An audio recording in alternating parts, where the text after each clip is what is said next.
Hello बच्चों, welcome back. चलिए आज इस क्वेश्चन को देखते हैं। तो क्वेश्चन हमारा कह रहा है a ball is thrown horizontally from a point 100 meter above the ground with a speed of 20 meter per second and we have to find out that what is the time it takes to reach the ground. Second thing, we have to find out the horizontal distance it travels before reaching the ground and the velocity, that is direction as well as magnitude with which it strikes the ground. So these are the three things which we have to find out. तो चलिए देखते हैं कैसे इसको solve करते हैं। हमें क्या दिया हुआ है, हमें एक डेटा दिया हुआ है। A ball is thrown horizontally from a point 100 meter above the ground. तो चलिए हम लोग पहले की कॉन्सेप्ट समझ लेते हैं। So this is the wall and it is having a height of 100 meter okay above the ground and there is another ball which we are throwing from this height. So let's say this is the ball and we are throwing the ball in the horizontal direction and what is the velocity? Velocity is given as 20 meter per second. अब ये question बोल रहा है कि आप पहले ये बताइए कि कितनी टाइम में ये बॉल नीचे गिरेगा। तो अब आप समझो कि एक बॉल है जिसको आप अपने बालकनी से फेंक रहे हो नीचे। इस वॉल की हाइट दी हुई है 100 मीटर। अभी अभी आप सोचो कि ये बॉल कैसे करके ज़मीन में गिरेगा। ये बॉल की कुछ डायरेक्शन जो होगी वो कुछ इस तरह की होगी, ऐसा वो इस शेप में जाएगा फिर और इधर करके वो गिरेगा, पैराबोलिक शेप में करके गिरेगा। अब हमें बताना है कि ये कितनी टाइम लगाएगा गिरने के लिए। ठीक है, सो आप समझो इस बात को कि इसकी जो हॉरिजॉन्टल वेलोसिटी है 20 मीटर पर सेकेंड, इससे इसके टाइम का कोई लेना देना नहीं है। क्यों? क्योंकि ये हॉरिजॉन्टल कंपोनेंट जो बॉल की है वो सिर्फ बॉल को हॉरिजॉन्टल डायरेक्शन में बढ़ाएगी आगे। वर्टिकल डायरेक्शन में, डाउनवर्ड डायरेक्शन में इस 20 मीटर पर सेकेंड का कुछ लेना देना नहीं है। ठीक है, क्योंकि ये जो हॉरिजॉन्टल कंपोनेंट है वो बॉल को सिर्फ हॉरिजॉन्टल डायरेक्शन में बढ़ा रही है आगे। यानी कि ये जो कंपोनेंट है ये 20 मीटर, ये जो डिस्टेंस है ये 20 मीटर पर सेकेंड की स्पीड से कवर करा रही है। लेकिन ये जो डिस्टेंस है, ये डिस्टेंस इसे कौन कवर करा रहा है? ये कवर करा रहा है एक्सेलरेशन ड्यू टू ग्रेविटी। ठीक है, तो हमारे पास तीन फॉर्मूलेज होते हैं, right.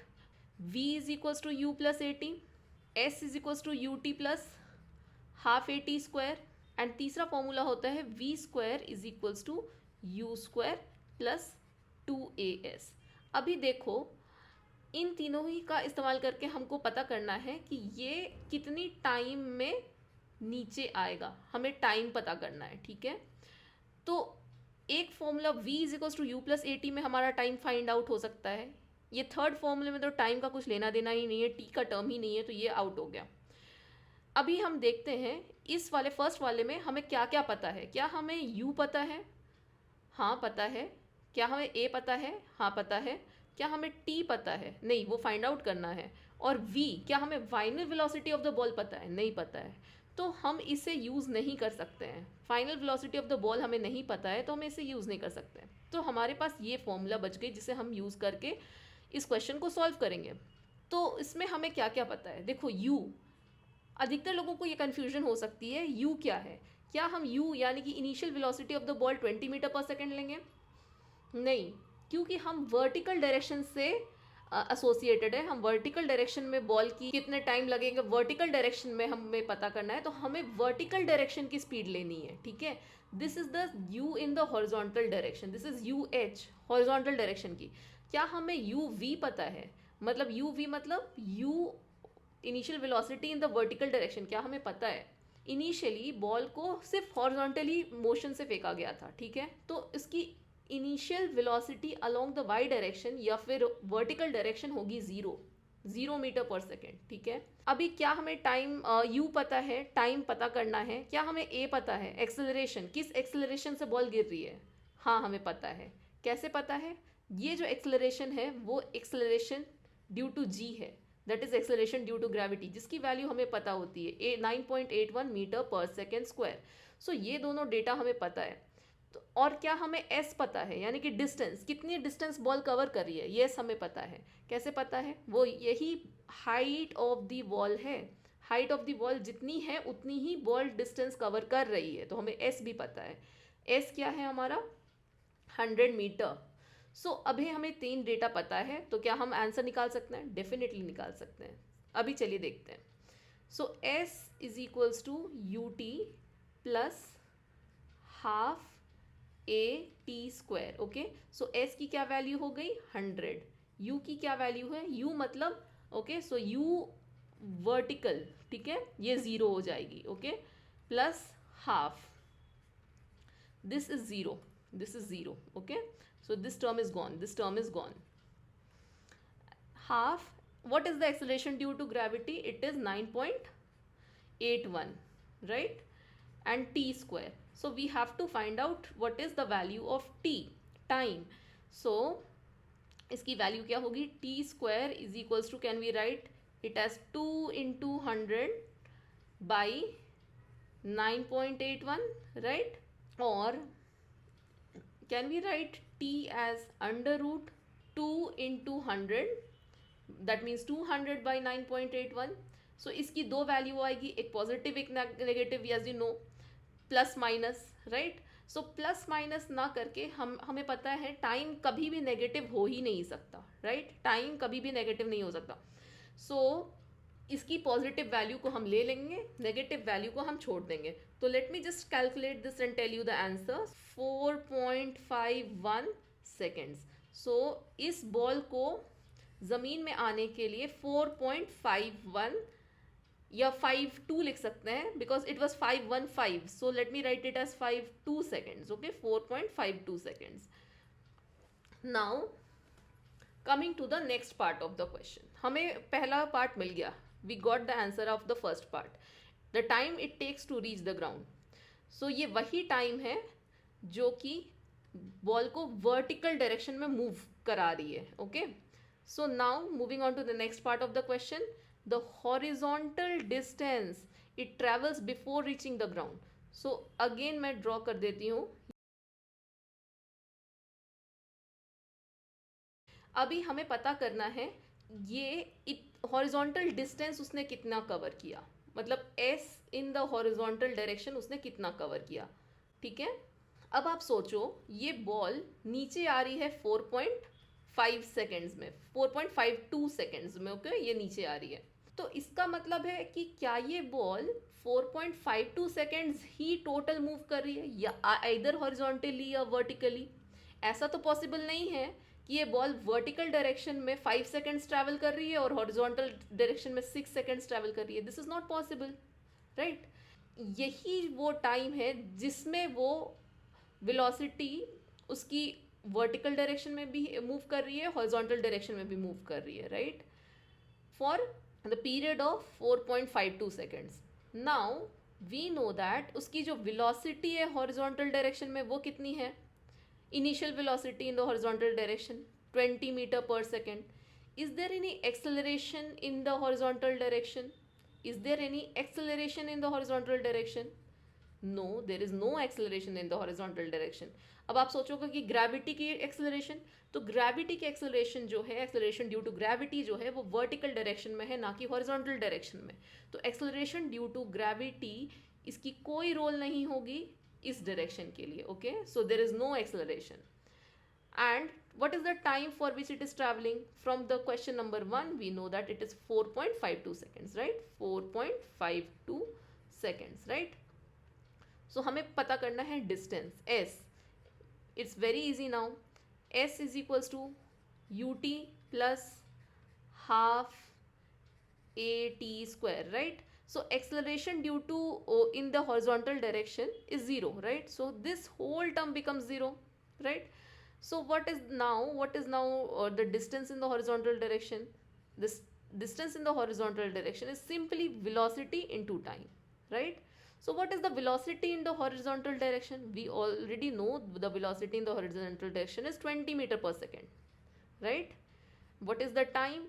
Time is 4.52 seconds. Now let me just multiply them and you will get the answer. 4 meters. Okay, this is 90.4 meters is the correct answer. So total इस ball ने move किया कितनी?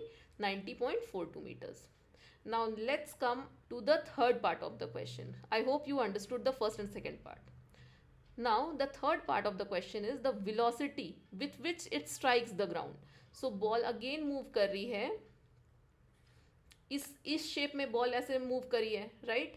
अभी देखो इसकी जो फाइनल वेलोसिटी होगी वो कुछ इस तरह से होगी, राइट? फाइनल वेलोसिटी कुछ इस तरह से होगी।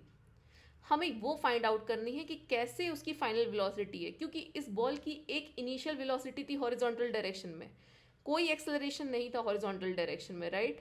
सो हम बोल सकते हैं कि ये बॉल पूरे अपने जर्नी में हॉरिजॉन्टली 20 मीटर पर सेकंड की स्पीड से मूव कर रहा था। जब वो फाइनली ग्राउंड को टच किया तब भी उसकी हॉरिजॉन्टल जो कंपोनेंट थी वेलोसिटी की वो 20 मीटर पर सेकंड की रहेगी। फाइनल वेलोसिटी जो हमें नीचे की ओर मिलेगी, वर्टिकल डायरेक्शन की कंपोनेंट हमें कैलकुलेट करनी होगी, ठीक है? तो अगर बॉल की दो वेलोसिटी है in the horizontal direction as well as in the vertical direction, तो हमें इसकी रिजल्टेंट फाइंड आउट करनी होगी, okay? So let's do that.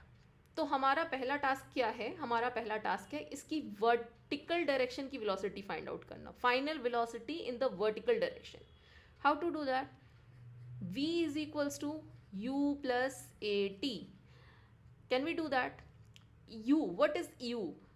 U in the vertical direction, that is the initial velocity in the vertical direction was 0, ठीक है? कोई horizontal velocity vertical velocity नहीं थी, that was 0. So final velocity of the ball in the vertical direction, what it will be? at. So what is the acceleration? It is 9.81. Vertical direction में जो acceleration लग रही है that is acceleration due to gravity. कितनी time के लिए ball ने travel किया वर्टिकली? तो वो हमें पता है, it is 4.52 seconds, right? So 4.52 seconds. So now हमें इससे हमें मिल जाएगी कि बॉल की फाइनल वेलोसिटी क्या है in the vertical direction, right?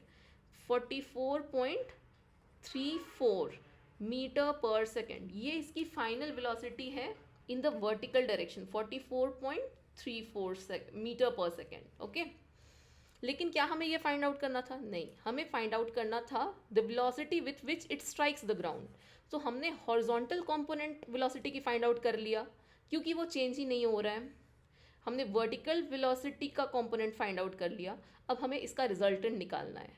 तो देखो ये हॉरिजॉन्टल एंड वर्टिकल डायरेक्शन है, तो रिजल्टेंट वेलोसिटी क्या हो जाएगी? वेलोसिटी रिजल्टेंट जो फाइनल वेलोसिटी हो जाएगी that will be under root of 20 square plus 44.34 whole square, okay?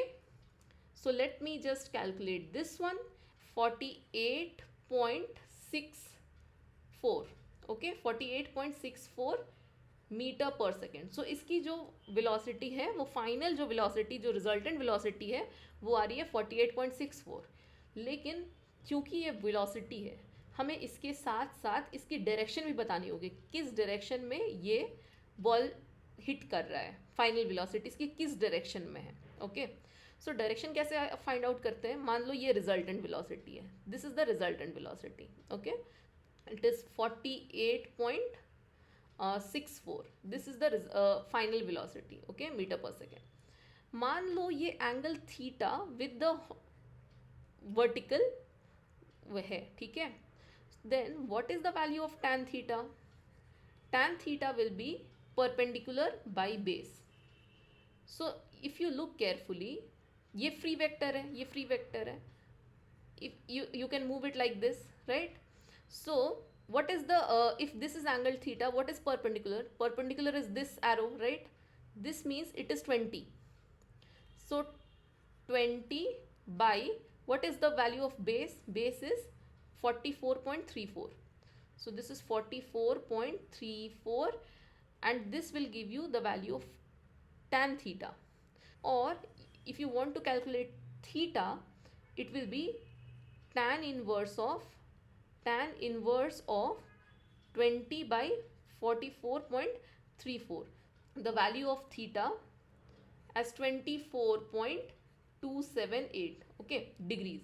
Now you have to mention, आपको बताना होगा कि ये जो थीटा है आपने किस से निकाला है, विथ वर्टिकल निकाला है या विथ हॉरिजॉन्टल निकाला है। तो आपको ये भी मेंशन करना होगा this is 24.278 degrees with vertical, vertical not horizontal. Okay, आप चाहो तो इसे हॉरिजॉन्टल के रिस्पेक्ट में भी दिखा सकते हो। Okay, I hope this is clear to you. So हमने तीनों पार्ट क्वेश्चन के कर लिए हैं। आई होप आपको समझ में आया हो। Thank you so much, bye bye and have a nice day.